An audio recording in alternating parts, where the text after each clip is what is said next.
Welcome to an out-of-the-box overview review. Today I am going to look at Knight. This is a game by Radek Ignatów that is currently on Kickstarter. I've been fortunate enough to be given a preview copy, so some of these things may change when they get finalized at the end of the Kickstarter. Knight is a game for 1 to 4 players, 10 plus, takes about 40 to 60 minutes. It can be run in either solo mode, simultaneous play, or war mode.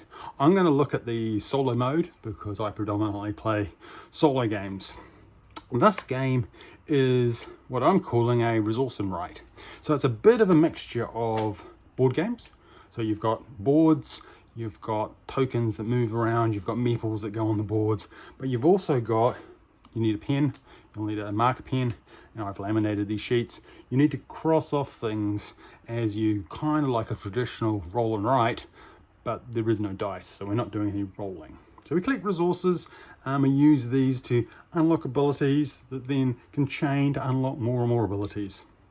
And the game itself is based on a scenario. There are 4 scenarios that I know of so far. The scenario determines the win conditions, and there's some other kind of subtleties that are customized for each scenario. You also get to pick a knight because the game is set in medieval times. I've got 4 knights, and again they have different like starting abilities and the like. Gives us lots of combinations, so there's lots of potential content. And if I know anything about Radek's games, is he keeps on producing more content. So I don't think you'll get bored of the content anytime soon. The game itself is over 12 rounds. The rounds are organized through sets of turns. And so you'll do 6 turns. So these are a set of cards.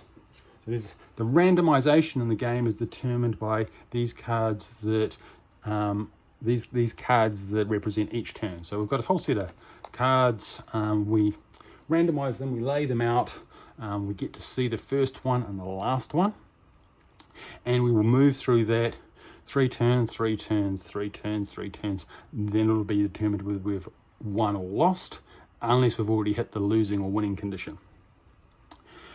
Each round is basically determined by what happens on each of these cards. So you'll flip over a card, and then there'll be 2 columns. The columns will have a set of resources that you can claim, a certain action that will happen, and then there'll be a consequence. And you've got a token, and you can pick either side. So you've got decision making, but the resources that you get will change the action that will happen and the consequences that will happen. Those consequences are scenario based. So you'll see along the top here, we've got 3 sets of consequences. When one of those triggers, that whatever happens in that block happens on the map, and that will be moving our enemy closer to a win condition. So we can look ahead. So this game, there is a lot going on, there's a lot of things happening on the boards, and it does require you to think ahead, but ultimately it is driven by the turns and the choices that you need to make in order to fulfill some requirements. So that's what this card at the top here, this is a goal card, and again there's a whole lot of goal cards, and you deal 1 out at the beginning, and this goal is the goal for the end of turn 3. So things will happen if we hit this goal at the end of turn 3. So I've got get my castle up to level 2, I will get some free resources. If I have met a certain condition, this is have a friendly unit on the map, I will avoid another consequence. Then as we go along our different turns, when we get to turn 6, we will do the goal for turn 6, and then there's another goal for turn 9, turn 9, which would be here, and then there isn't a turn for turn 12, it's over. So this card kind of moves along as we go. The nice thing about that is that at the beginning of the game, we might not be too concerned about what's happening at you're not going to complete the game really quickly, what's happening in the scenario, so you can focus on the goal that gives you something to aim towards as you build your resources. Okay, so when we start a turn, we pick pick a side, and we get those resources. Once we've got resources, we can spend them, and that's where this card kicks in. So this card here is your court card, and in your court card you've got the king, you've got some jousting, you've got the church, you've got merchants, you've got nobles that you can, it's not that you basically unlock. So if you look at all of these areas, they all basically function the same. They will have a cost at the bottom, they will then unlock something, and as you spend more things will unlock, and some of them will have these little barriers. Those barriers then stop you from unlocking something. So say I was going for this noble here, maybe I'll zoom that up so you can see it a bit easier, because the principle is pretty much the same for all the unlockables. This one would require a valor. You'd have to spend one valor and something else, can't be a gold. If I did that, I would get one of these, oh that's it, yes, glory. I would get a valley and I would get a one-off gold piece. I would only be able to do that once for this particular noble until I got my sword up to level 2. Once I get my swords up to level 2, I could pay that cost, unlock those. That would give me a influence point, which would tick off here, and I would take my nobles to level 1. But to get my sword to level 2, we could look down here and say, well, to level 2, I would have to do a valor and something, and then that would get me some glory, but then I'd be blocked until I had my armor up to level 1. So then we go over here and go, well, okay, for armor's really easy. I can do 2 of basically anything. So I could do 2 of anything to unlock that one. I could do 2 glory to unlock that one, so I could tick off my armor. And once you've ticked off all your armor, you get victory points, which is another thing that we might want to collect. Let's say we're back to this example, and we're back to here. Say we've got our swords up to level 2. We could then pay this guy, get our point, we'd get 10 victory points, we'd tick off one of those, and that would get us on our way to achieving some requirement. So if you look at all of these things, they all have a cost, there'll be a payment, and then there'll be something that blocks it as you go along, that stops you, forces you to build up other things. So if you're jousting, you can do one once you've got armor up to 4, but if you want to do a second joust, you'd need to have swords up to 2. If you wanted a third joust, you'd need to have horses, stables up to 2, etc. So that is, we'll go back down here again. Right, so that's our court. So we get resources, we unlock stuff. Once we've finished spending all the resources that we want to do, an action happens. And these actions are like a second layer of resource harvesting. So if you've unlocked something, so if I've unlocked something in the church, I get to gain that as well. So I get some more resources. And so you can pick, because you pick your column, so this one I had 2 of them going, you'd want to make sure that you'd only get resources if the things are unlocked. So if it was, say, merchants, and I didn't have any merchants unlocked, then I wouldn't get any free resources at that stage. As we go through, because things are unlocking all the time, you end up accruing lots of resources, which allows you to unlock more and more things. And that allows you to then think about what's happening in the actual scenario, because ultimately you can either win through diplomacy, or you can win by having more units on the board, or you can win battles. But these battles, so this one I would need to have 3 swords to do 1 battle. This battle I would need to have 5 armor.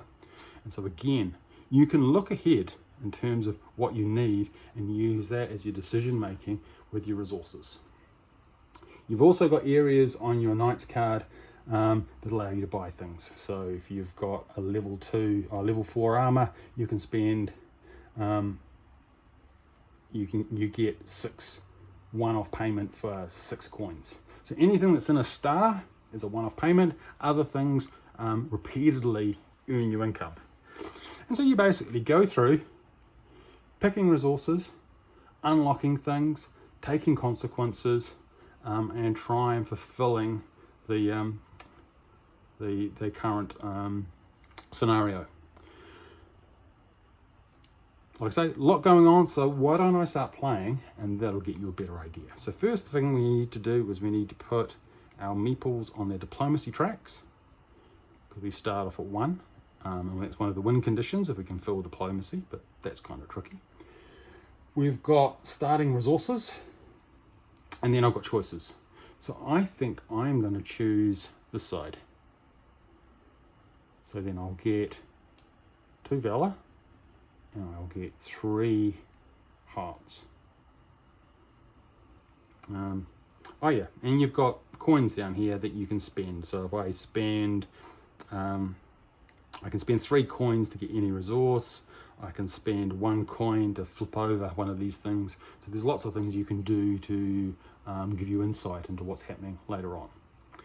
My biggest consideration here is going to be a castle. I need to get a level 2 castle by turn 3. So I can look at what I might want to do. So to get a castle, I need money. And to get money, I could have a go at some of my nobles. So this noble here, if I spend a valor, a glory, and something else, I'll get 2 coins. So I'm going to do that. So I cross those off. Cross those off, I spend them. So that's one of those and one of those. And then I get 1 coin for free. I get 2 coins for free, and this other coin will be useful if I can harvest during the action phase, but that doesn't happen unless I've unlocked them. Okay, so to take that to the next level, I need to use my stable, but I'm not going to do that. So I'm kind of looking here for easy wins for money. My nobles haven't really helped with that. Well, that one did. Okay, so I'm interested in upgrading my castle. So if I look at my castle, that is money and something. So I could spend 1 on one of those, and that would allow me to lock off one of the areas of my castle. And in this case, I will do that one, which will get me one of those. Okay, I could then spend another gold on one of those to lock off another area of the castle, and that would get me another one of those. And you have to do the whole floor. Once you've done the whole floor, that'll unlock 1 level of the castle. And why don't I carry on? I'll do 1 more, and I'll spend one of the blue, another one of the red ones, and I will lock off this part of the castle, and that will gain me another red one. So I've now got 2 more, but I've got no more money. Okay, so I went down this side. This one's not going to trigger because I have no influence there. That's not going to trigger. Often things don't trigger in the first turn. I've got no more money, but I've got 1 each of those, so I might as well think about the future. And so why don't I go with this guy, and I'll do a blue one. What's the blue one? The blue one is mobility and something. So that's each one of those. And that will then give me 1 more red one and a blue one. So basically get them back. I need to get trumpets up to 1. And I can nearly do that. So I could spend these 2 now. Cross off those 2. That would get me 1 more of those, but that's then blocked because I have to win a joust. To win a joust, I need either armor or a sword. Why don't I go for a sword? So if I go for 1 of my valor and get rid of my blue, that will give me another yellow one. And then I'm blocked until I get a piece of armor. So why don't I spend both of those, and that will actually get me piece of armor,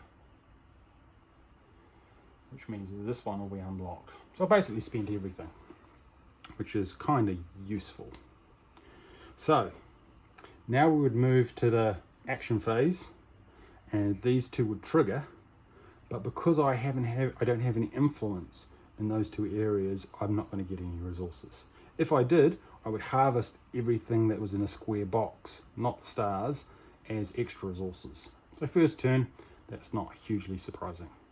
Then we move on to consequences. So we're doing consequence 3, and so I cross off consequence 3, and that is add 2 enemies to the map. And so now I have got enemies attacking my realm. If you have a consequence that has like a precursor on it, like the next one, it says if I spend 2 valor, if I don't spend 2 valor, the diplomacy will go up as well. So these kind of conditionals, but we'll worry about that later. That's basically the end of the first turn. And I'm quite pleased because I've got a couple of nobles on my side. I've got a bit of influence on my sword. I've got my armor unlocked. And so then we turn over the next card, and then we have our choice. And so we have to then toss up our choice is between what resources we want at the top, what activity is going to trigger, and what the consequence. And so we can look at the consequences and think, well, I don't really want another 3 consequence happening. This one's got lots of money. I think that's a no-brainer. I'm going to run with that one. So I'm going to get 3 coins, and I'm going to get 3 valor. So where was I? I could do my castle. What do I got to get my castle to level 2? That's going to be hard. Maybe I should just stay on target. So I'll spend a coin and a valor. That will get me to that level. And then a coin and a valor, which gets to that one. So I've now finished level 1 of my castle. 4. Right, I wonder how I can get some money. So I need to, what have I got? I've got armor 1, so I can do my swords, but I don't have enough valor. Maybe I should have done that first. I'm going to rewind. Close your eyes. I'm going to rewind one of my castles, because it'll make for a better example. So my castle level isn't fixed. I'm rewinding my last turn. This turn, because I've got my 1 armor, I get over this block here.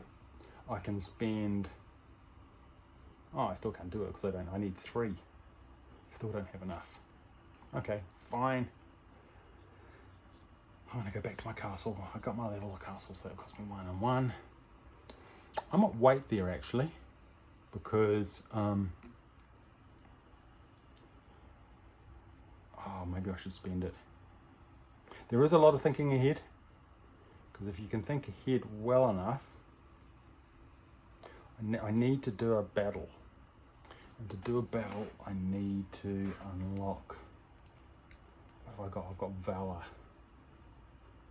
That one I can't unlock. So you do spend a bit of time having a look. Maybe I should look at some of these higher ones.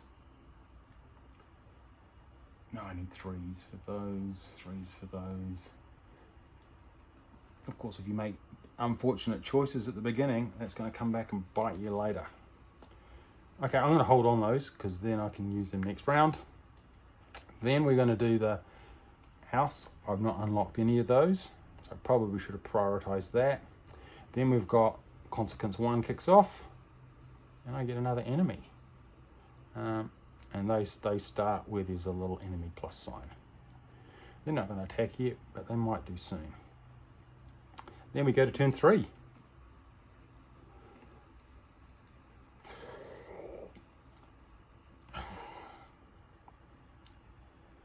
Maybe I'll do that. I've got to get that. That's possible. I would need a bit more money. I don't have enough money. I'm a little bit worried about my castle. I don't think I'm going to be able to finish my castle.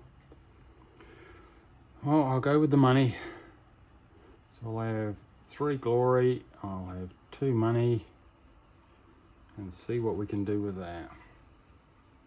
Let's see if there's anywhere else I can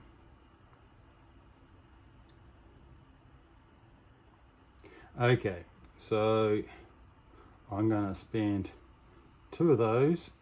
Actually, I'm going to spend all 3 of those, and that will unlock that, which will give me 2 money and an influence point. So when I get an influence point on a court card, it also goes down here. And as you get those, they get victory points as well, and you can get money. So I get to 5, I can get money. But that's a good thing to do there. So I've got lots of money, but I don't think I'm gonna hit my condition, which is a bit of a shame. It's a bit of a hard one actually. Level 2 castle. You need a lot of resources, but we'll give it a try. So if I spend a gold and a resource, I could do this one, which would get me another resource, which I'll actually be fine as long as I've got gold, because then I'll spend another gold in that, and then I'll unlock another one. That'll give me a yellow one, and then I'll spend a gold and a yellow one to unlock a blue one, and then I'll use a blue one and a gold to unlock another yellow one, and then I'll use that and my last gold to unlock a blue one. Whew, and there I go, my castle gets to level 2. Well, that is a relief, it was possible. Excellent. Okay, so I'm pretty much out of resources. I would then do the action, because I haven't unlocked any on this one. That's not going to trigger, I don't get to harvest anything, which is a bit of a shame. But hey, we're only in turn 3, I've got plenty of time. We do consequence 3, so we look at the consequence table. I could spend 2 valor, but I haven't. So that means I have to take a diplomacy penalty, and they get another person on the board. So they are getting a lot of people on the board, which isn't great. That's going to be a problem later on. Okay, now we get to the fun bit. We get to here, we can check out, oh, that's a shame.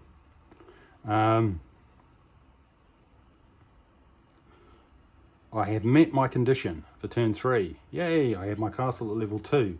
So I get 4 of each.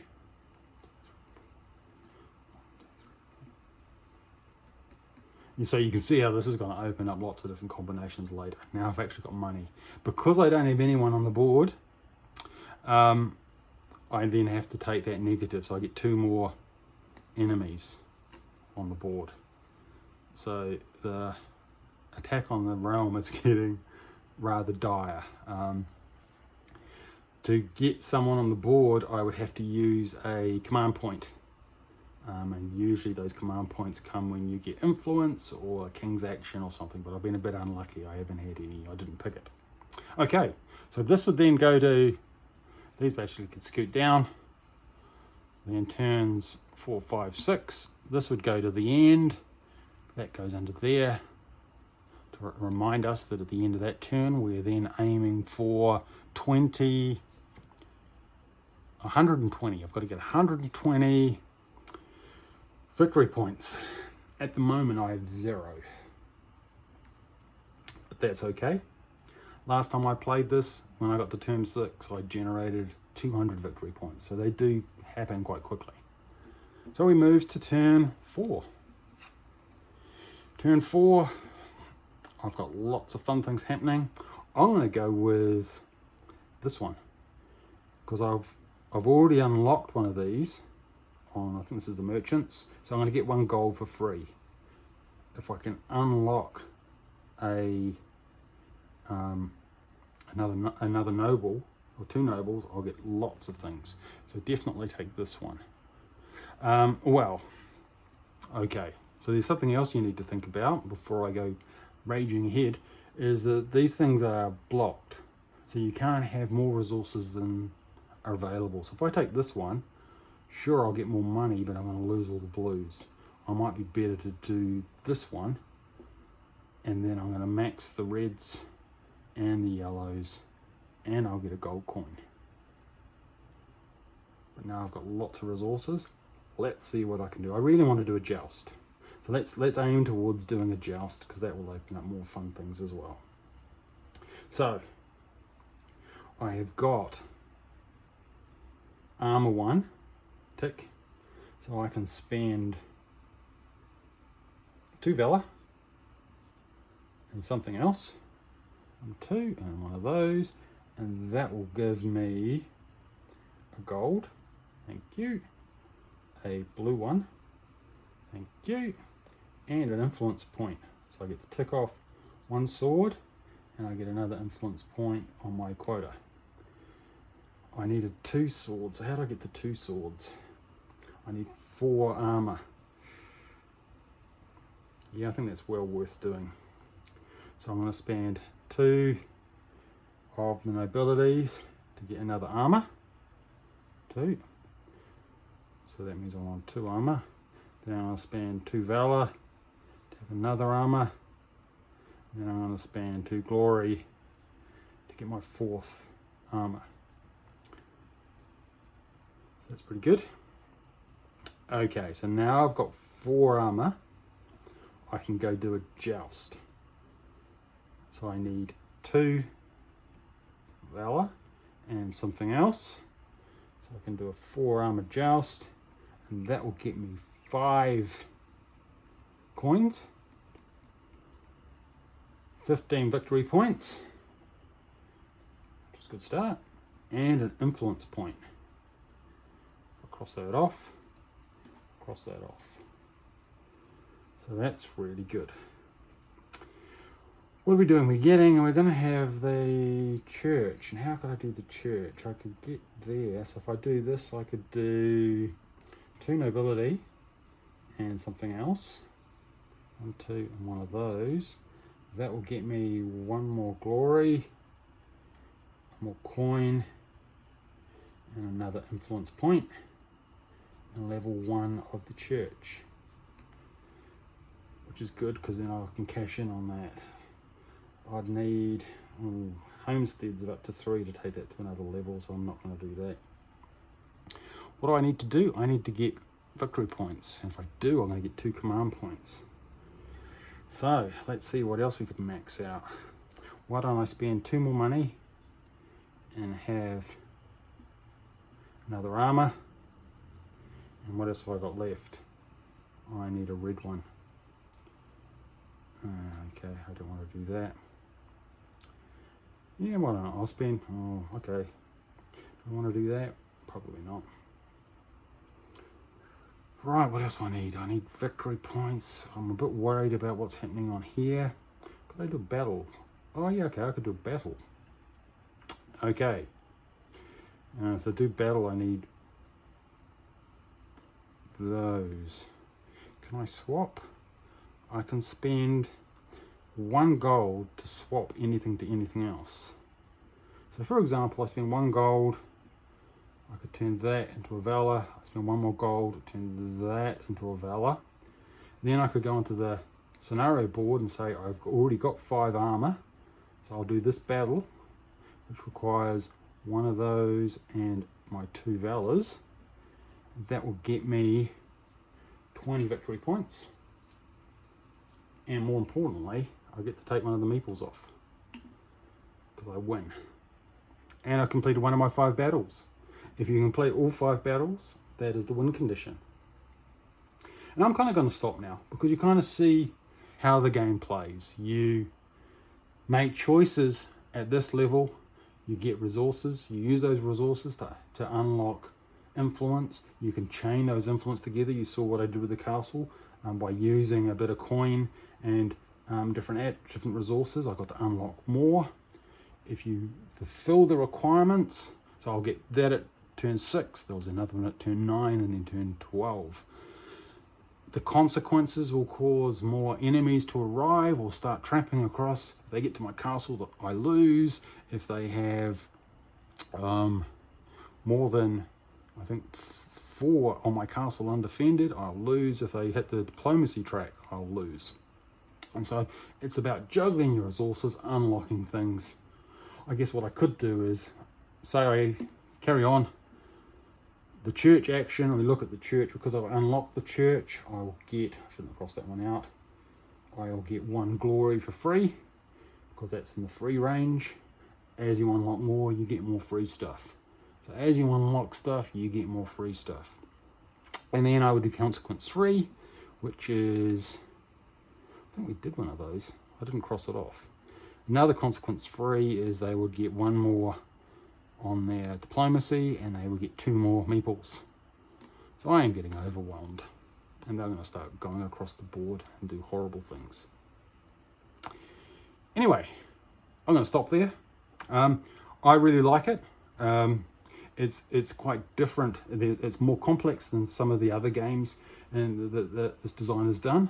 I like the combination of board game with resource management, the randomization that we get for the turns. Once you get your head around what happens in a turn, and you have kind of missions that you want to do within court, it flows really quickly, really easily. So you pick something, and you can see how it all changes together, how it all locks up. There's some other aspects of activities that chain together. There's these little chain tokens, so that one triggers, the other one's triggers, and you can build up these really big combos. I'm really excited about this game. I think that there's lots of depth, and that randomness is going to keep it exciting and interesting. Currently on Kickstarter. Check it out. Otherwise, hope you enjoyed, and don't forget to subscribe and like.